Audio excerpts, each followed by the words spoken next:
Hi, welcome to another edition of Talk with Confidence. This is where we have inspirational conversations with inspirational people. Today I have a truly inspirational guest in studio with us. His name is Christian Lukusa. Christian Lukusa is an author and a poet, and he's written a very powerful poetry book called A Mental Resurrection Corridor Memoir. A Mental Resurrection Corridor Memoir. Christian, welcome. Thank you so much for having me, Confidence. It's the era of COVID, so we can't shake hands. Hey, you know what it is. We'll sanitize out. We have been sanitizing. How are you, Christian? All good, blessed in yourself. No, wonderful, my brother. Good to have you here. Thank you so much for having me. Looking very snazzy, man.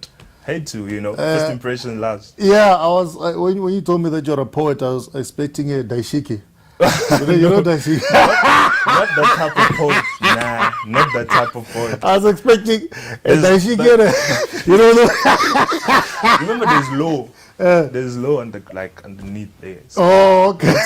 We have to balance the professions. We have to balance the professions. Yes. Yeah. Just touching on that, a bit of your background. You studied law. Yes, I did. A BCom law. BCom law, yeah. Get it right. Lawyers will be attacking. Are you a lawyer? No. I did a BCom law. Yeah, I did a BCom law. So, I mean, those are two very different worlds. Yes. So, how does one transition from? Are they? Well, it feels like, because as I said, even from a visual point of view, if somebody says poet, there's a stereotype, the daishiki, the dab, Yeah, I feel you. They don't expect a suit, yes. But then it seems you are navigating both worlds. Yes, so can you tell us just a little bit about that? Yeah, with the law part of it, it's basically just.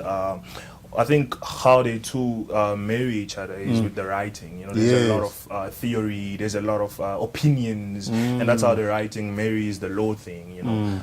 And then also the justice. Like the human rights. If you look at what I'm writing about and the law, it's pretty much the same thing for me. I feel like it's the same thing. That's a nice golden thread. Yeah. Because I mean, getting to your book, but before we get to the book, I just want the viewers to know a little bit about Christian. So can you tell us your background? Yes. So a synopsis of your life. All right. This is the first. So as he said, my name is Christian Lukusa, son of Jean-Pierre Lukusa and Céline Kapinga. I'm Congolese. I migrated to South Africa in 2010 with my three sisters and my mom. So I went to school here. I did my high school here. Had to learn English from scratch. Went to Pearson Institute, obtained my BCom law degree, and I wrote a book. And then I wrote a book, you know what they say, like, get that degree, mama made it, and then go to what you love. Let's go, let's go get that money. So pretty much that's who I am. I'm a Christian. I believe in God, and that's what keeps me going. Wonderful, man. So getting to the book now, no? Yes. Off air, you would tell me about the cover itself. The cover is quite powerful. Yes. So can you just, as a starting point to the book, the cover, can you just tell us a little bit about the cover, what inspired it? And with poetry, there's always metaphors and similes and pictures. The cover is very symbolic. So you realize that there's a little boy here that is scarred. So we're looking at a teenager, and it's in the dark because this little boy's stories are not being told. And then we're looking at a girl, she's in front of everyone else. She has achieved everything that there is to achieve. Perpetually, she just keeps striving. But society's views on this girl do not change. They still see her as that person that only belongs to the kitchen. Wow.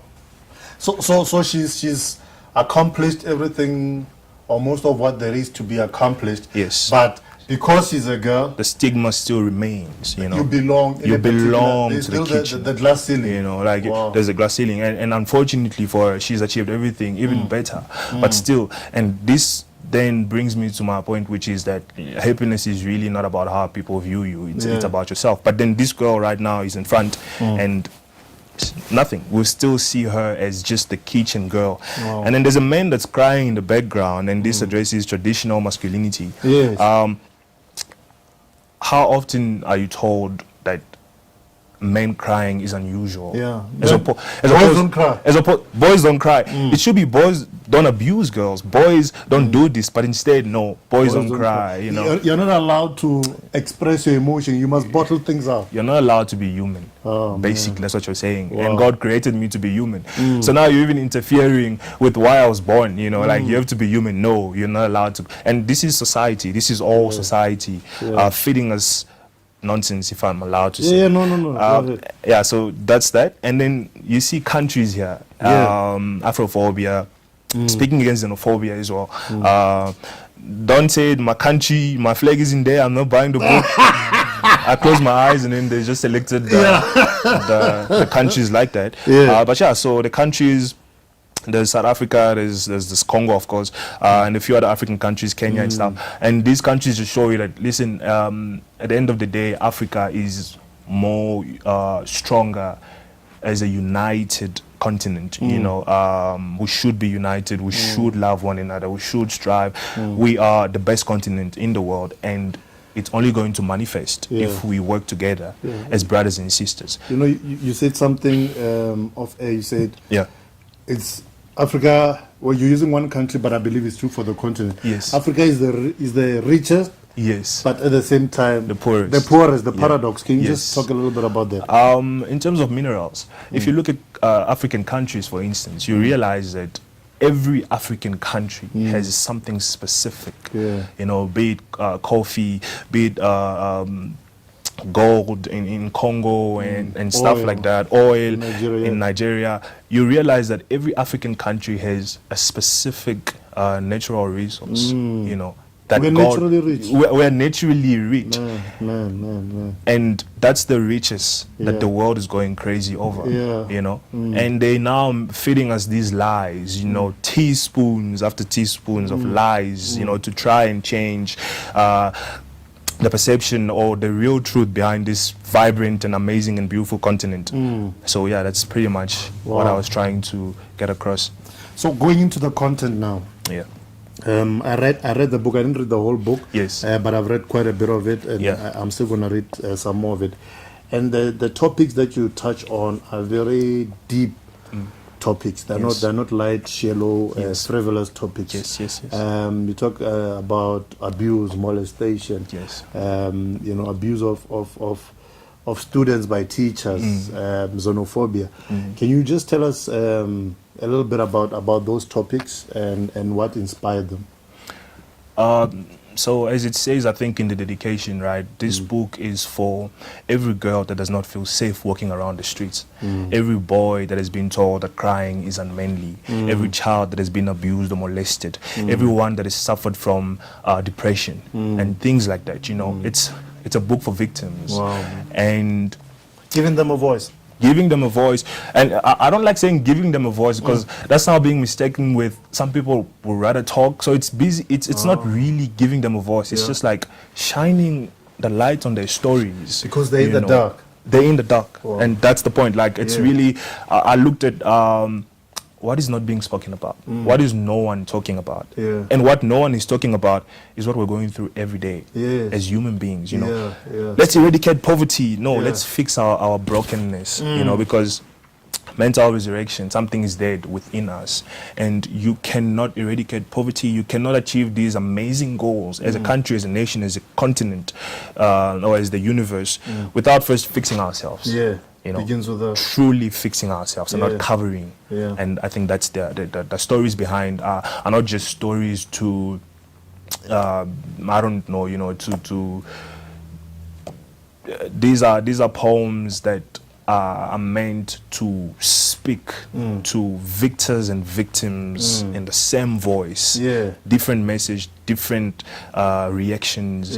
But once you read it, you must stop and reflect, you know.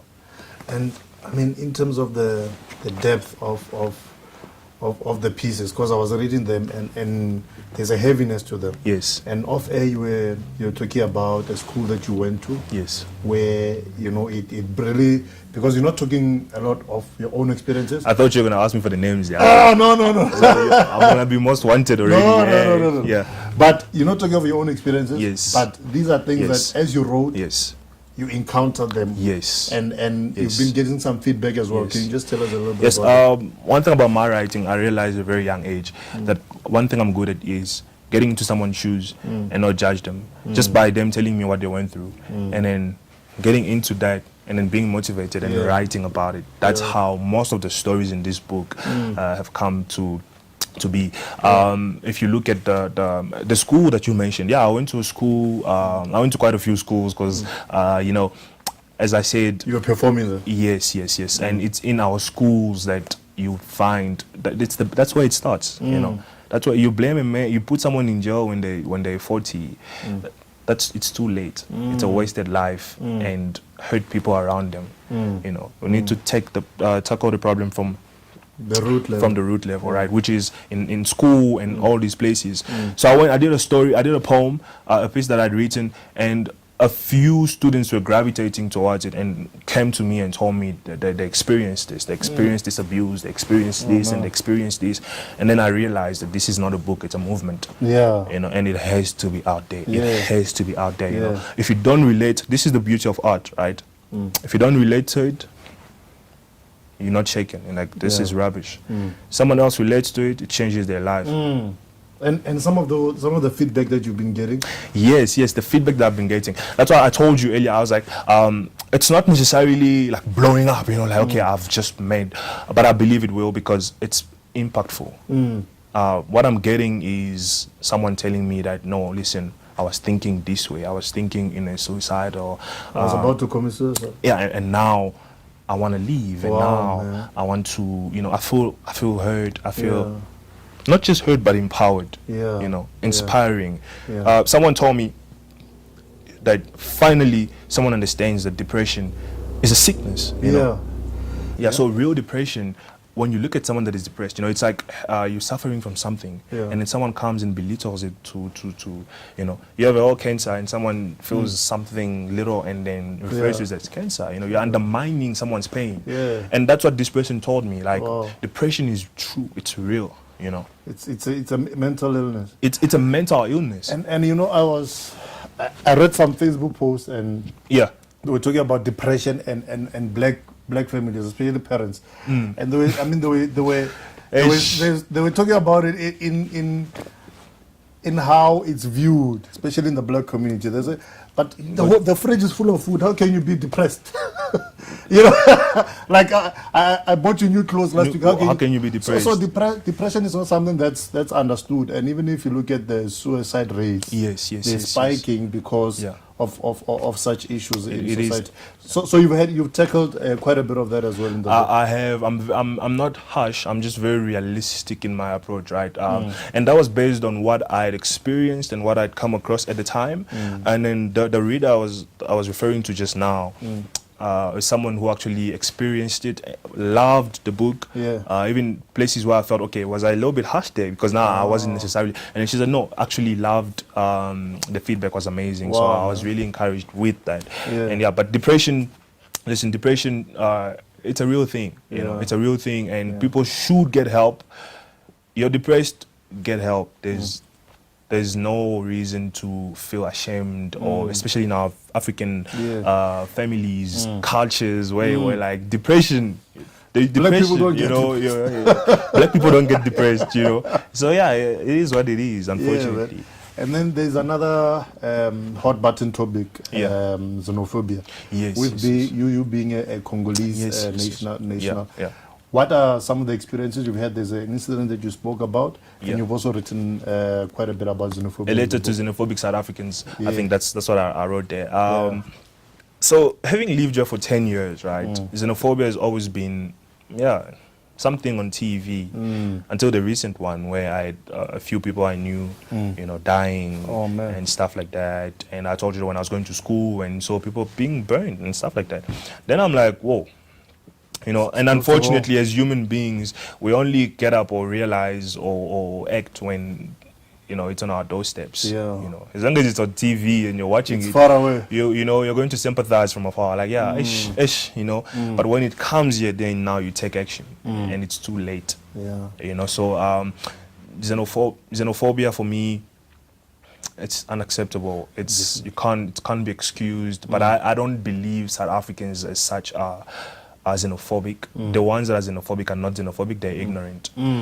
What is xenophobic might be the system. Yeah. What is xenophobic might be the people in higher offices. Because I'd go for a job, for instance, and they'll tell me that I have to bring, I have to have an ID. And then I'm like, well, when I studied law, in your country, you didn't tell me I should have an ID, you know, because I was putting in the money. Yeah. And now I want to practice the law. I've studied in the country. You're telling me I need an ID. Do you understand the double standard and stuff? So I feel like it's the system. South Africans are not xenophobic. But there's a few. And if you realize that whenever it starts, it's fueled by a statement that was said by someone government level or kings or whatever it is. It's never just the people. Yeah. So it's somebody creates the spark and then ignorance being taken advantage of. Yeah. Wow. And I mean, even on the cover, there's a beautiful picture of African countries coming together. Yes. And so your philosophy about Africa, because we're talking about that. What is your vision and your philosophy for Africa?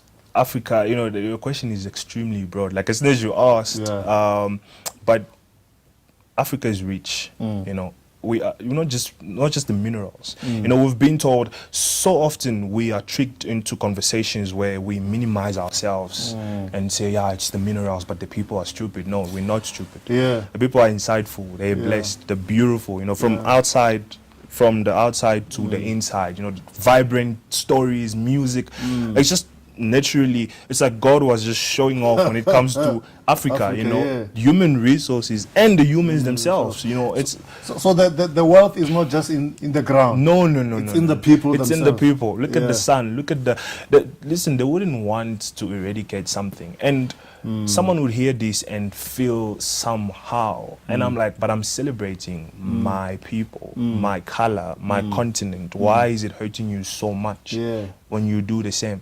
Yeah, you know. I mean, even now with the Black Lives Matter movement. What's your take on that? What's your opinion?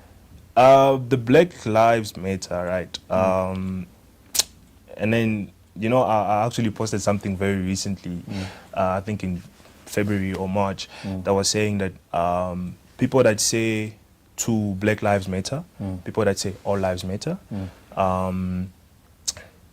men that say not all men to all men are trash. South Africans that keep quiet during xenophobia, same WhatsApp group, different area codes. You know, it's like the story in the Bible, right? When, what was it? You know, when you refer to the Bible and then you lose the story. Yeah, may the Lord forgive my sins. But yeah, like what I'm trying to say here is, listen, there's nothing wrong with white life. When someone says Black life matters, it's a cry for help. It's a cry. These are lamentations. Black people are saying, help us. But you're telling them, no, my life matters too. But I'm burning. My skin is burning. I know which story you're talking about. The 99 sheep. Yes. I can't believe I forgot that. I actually remembered. I'm like, nah, my mom shouldn't see this one, you know. So, but yeah, like, you know, David went to look for the one that was, for the one sheep, he left the 99. And just, you understand the logic. Like, it's not you. It's not that your life doesn't matter. But this life is in danger. Here's black, here's white, and there's a gun pointed at this black life. And then you want to say white life matter. It does. But look at the context. You know, in that sense, I feel like everything would make sense if we just look at the context. Step back a little bit. A lot of white people support the Black Lives Matter movement. You know? 100%. Wonderful, man. Yeah, powerful stuff. You know, I've read, like I said, I haven't read the whole book. I'm still reading it.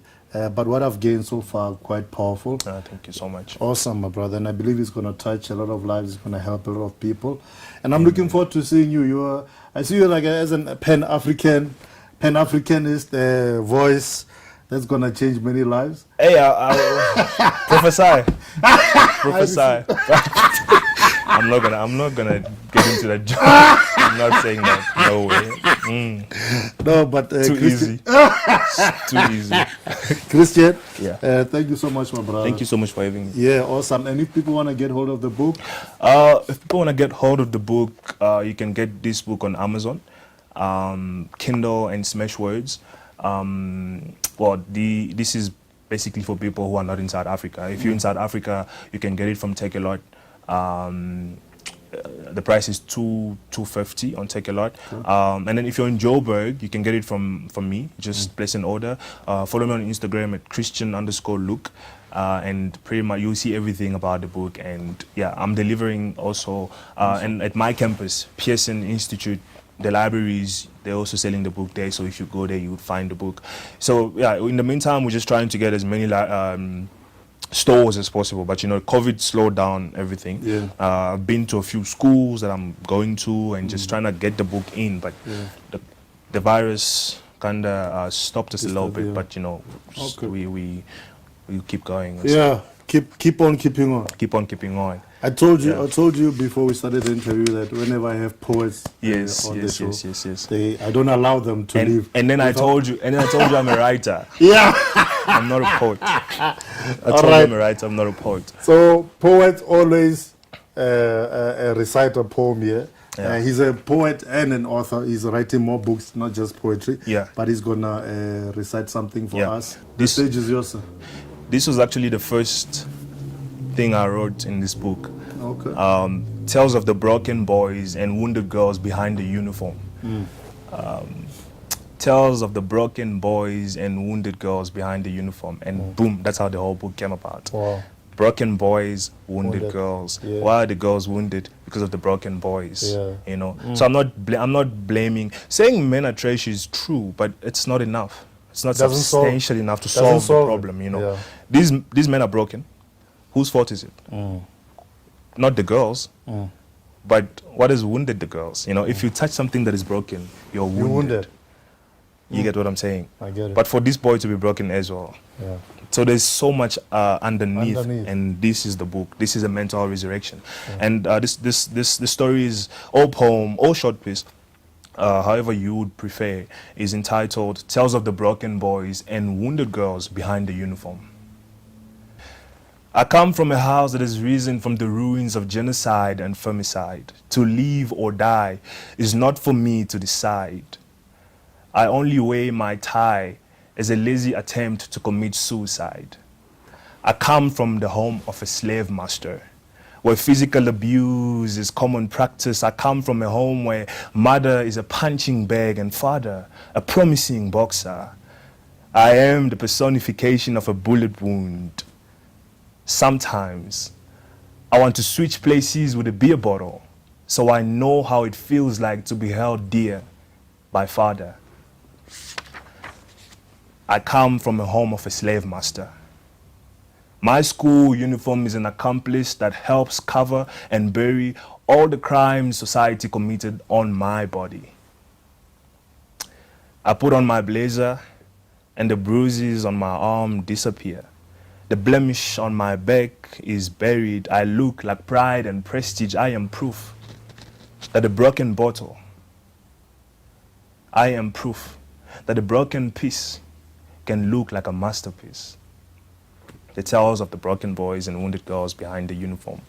Powerful. So if you realize, I cut through and, you know, come up with something there. Amazing, man. But amazing. So this is pretty much what you get in this book. Powerful depth, my brother. Thank you so much. Pleasure having you on the show. It's been lovely, Confidence. Thank you so much for having me, man. I appreciate you and the work that you're doing. You just told me you've written 20 books in 5 years. I'm like, what am I doing? I'm busy going with one book around there. But hey, it is what it is. No, thank you, my brother. Appreciate it is what it is, yeah. Appreciate it, guys. Get the book. It's powerful. It's life-changing by Mr. Christian Lukusa. You've been watching Talk with Confidence right here on Global Conference Television. Do join us again next time. Hey, tada.